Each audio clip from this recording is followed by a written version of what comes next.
এখন দেখব আনরেজিস্টার্ড ডিলারের কাছ থেকে কোনো প্রোডাক্ট পারচেস করলে ট্যালিতে কিভাবে তা মেনটেন করা হয়। কারণ আনরেজিস্টার্ড ডিলার কোনো রকম ট্যাক্স আমাদের কাছে নিতে পারে না, সেই ট্যাক্স অ্যামাউন্ট আমাদের গভর্নমেন্টকে পে করতে হয়। কিন্তু তার আগে সেই ট্যাক্স অ্যামাউন্ট, সেই ট্যাক্স লাইবিলিটি আমাদের ট্যালিতে কিভাবে বুক করব এবং পরবর্তীকালে কিভাবে তার ইনপুট ট্যাক্স ক্রেডিট নেব তা দেখব। তার জন্য আমাদের এর প্রয়োজনীয় লেজার তৈরি করা আছে। এখন দেখব কিভাবে তা ট্যালিতে বুক করা হয় বা মেনটেন করা হয়। এখন আনরেজিস্টার্ড ডিলারের কাছ থেকে কিছু পারচেস করার জন্য ভাউচারে আসব। F9 প্রেস করে পারচেস ভাউচার, ডেট দেব, ইনভয়েস নাম্বার দেব। এবার আমাদের ক্রেডিটার আমাদের সিলেক্ট করতে হবে। এবার এখানে যে আমি লেজারটা তৈরি করেছি আনরেজিস্টার্ড ডিলার, এটাকে দেখার জন্য কন্ট্রোল এন্টার প্রেস করে ভিতরে যাব। এটা রেখেছি সান্ড্রি ক্রেডিটার গ্রুপের ভিতরে। একটা নর্মাল লেজার তৈরি করার পর GS10 যেটা রেজিস্ট্রেশন টাইপ আছে সেটা আনরেজিস্টার করতে হবে। আবার এই যে সেট আল্টার GST ডিটেল, এখানে ইয়েস প্রেস করে ভিতরে যাব। এই জায়গায় আনরেজিস্টার সিলেক্ট করার পর এটাকে সেভ করব। Control A, purchase account, product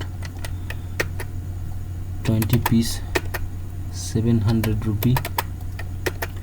এবার দেওয়ার পর যখনই আমরা CGST লাগাবো তখন দেখব ক্যালকুলেট হচ্ছে না। কেন ক্যালকুলেট হচ্ছে না? না আনরেজিস্টার পারচেসের সঙ্গে আমাদের ট্যাক্স আমাদের ক্লেম করতে পারে না। এটাকে ডিলিট করব। কিন্তু যখনই আমরা আল্টার A আবার আল্টার F1 প্রেস করব দেখব ট্যাক্স কিন্তু ক্যালকুলেট হয়েছে, কিন্তু সেই ট্যাক্স ক্যালকুলেট হওয়ার জন্য আমাদের এটা গভর্নমেন্টকে পে করতে হবে, আনরেজিস্টার্ড ডিলারকে পে করতে হবে না, গভর্নমেন্টকে পে করতে হবে। এখান থেকে বেরিয়ে আসব, এটাকে সেভ করব। এবার ফিরে এসে ব্যালেন্স শিটে যাব, আল্টার F1 প্রেস করব, দেখব ডিউটি অ্যান্ড ট্যাক্সেস কিচ্ছু নেই। কিন্তু আমাদের ট্যালিতে এটা যখন ফিরে এসে ডিসপ্লেতে যাব, স্ট্যাটিউটরি ইনফো, GST 3B, তখন দেখব এই যে আনরেজিস্টার্ড পারচেস এই জায়গায় 2520 অ্যামাউন্ট আমাদের শো হচ্ছে। এটা করতে হবে কি, এর এন্ট্রি একটা পাস করার পর এই যে outward supplies and inward supplies liable to reverse charge এই জায়গায় আনতে হবে। তার জন্য আমরা ফিরে আসব।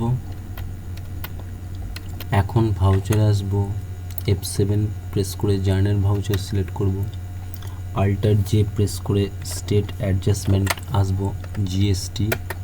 এখানে করতে হবে কি, ইনক্রিজ অফ ট্যাক্স লাইবিলিটি, আমাদের ট্যাক্স লাইবিলিটিকে ইনক্রিজ করতে হবে। আর এখানে করতে হবে কি, পারচেস ফ্রম আনরেজিস্টার্ড ডিলার। এবার ডেট দেব, ডেবিট করব, একটা নতুন লেজার তৈরি করতে হবে। আমি করেছি রিভার্স চার্জ। এর ভিতরে যাওয়ার জন্য ব্যাক বাটন টিপে কন্ট্রোল এন্টার প্রেস করব। ভিতরে গিয়ে এই লেজারটা কারেন্ট অ্যাসেট গ্রুপের ভিতরে রেখেছি। এবার নর্মাল লেজার তৈরি করে কন্ট্রোল A সেভ করব। এখানে অ্যামাউন্ট দেবো 2520, ক্রেডিট করব CGST-কে 9% ট্যাক্স 14,000 অ্যামাউন্ট 1260, ক্রেডিট করব SGST-কে 9% 14,000 অ্যামাউন্ট 1260। এবার এখানে ডিটেলস দেওয়ার জন্য ইয়েস, গুড সিলেক্ট করার পর কন্ট্রোল A। এখন দেখব এর রেজাল্ট দেখার জন্য ব্যালেন্স শিটে আসব, আল্টার F1 প্রেস করব, দেখব duty and taxes 2520 amount show হচ্ছে। এর ভিতরে যাব, ক্রেডিট সাইড শো হচ্ছে। এবার এটা আমরা ডিসপ্লেতে যাব, স্ট্যাটিউটরি ইনফো, GST 3B, দেখব আগের যে অ্যামাউন্টটা এই জায়গায় শো হচ্ছিল আনরেজিস্টার্ড পারচেস, এখন সে অ্যামাউন্টটা outward supplies and inward supplies liable to reverse charge এই জায়গায় শো হচ্ছে। এবার করতে হবে কি, আমাদের ট্যাক্সটা পে করতে হবে। এবার এলিজেবল আইটিসি এই জায়গায় অ্যামাউন্টটা আনতে হবে, তবেই আমরা ইনপুট ট্যাক্স ক্রেডিট পাবো। তার জন্য আমরা প্রথমে এরপরে করব ভাউচারে যাব, পেমেন্ট ভাউচার সিলেক্ট করব, আল্টার এস প্রেস করে স্টেট পেমেন্ট, জিএসটি, এবার পিরিয়ড দেবো। এখানে রেগুলারের জায়গায় করতে হবে কি রেসিপিয়েন্ট লাইবিলিটি করতে হবে, এমন রেসিপিয়েন্ট যার লাইবিলিটি আমরা পে করব। এবার ব্যাংক সিলেক্ট করব, এবার সিজিএসটি অ্যামাউন্ট দেবো 1260, এসজিএসটি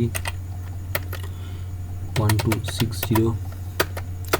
এবার জিএসটি প্রোভাইড জিএসটি ডিটেল দেওয়ার জন্য ডিটেল ফিট করার পর যার মাধ্যমে আমরা পেমেন্ট করেছি ডিটেল দেওয়ার পর কন্ট্রোল এ।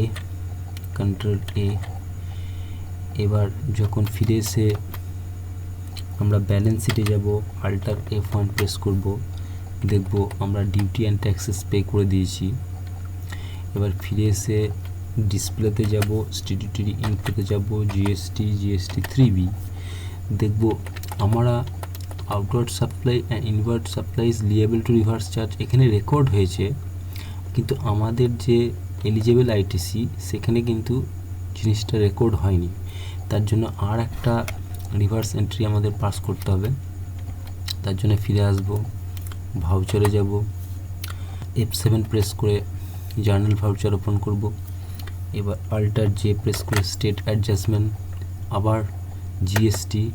এখানে করতে হবে কি আমাদের increase of input tax credit select করতে হবে। কার জন্য না purchase from unregistered dealer select করতে হবে। এবার করতে হবে কি সিজিএসটিকে ডেবিট করতে হবে 9%, অ্যামাউন্ট দেবো 14,1260। আর ডেবিট করতে হবে এসজিএসটিকে 9%, 14,1260।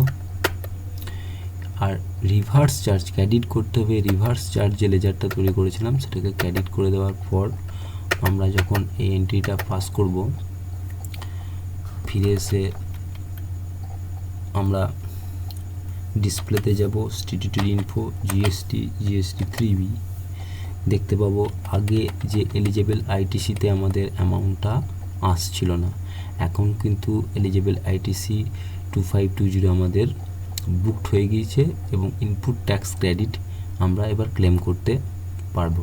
তাহলে দেখলাম আনরেজিস্টার্ড পারচেসের কাছ থেকে কোনো প্রোডাক্ট পারচেস করার পর ট্যালিতে কিভাবে এন্ট্রি করতে হবে এবং এলিজেবল আইটিসিতে তার এফেক্ট কিভাবে আনতে হবে।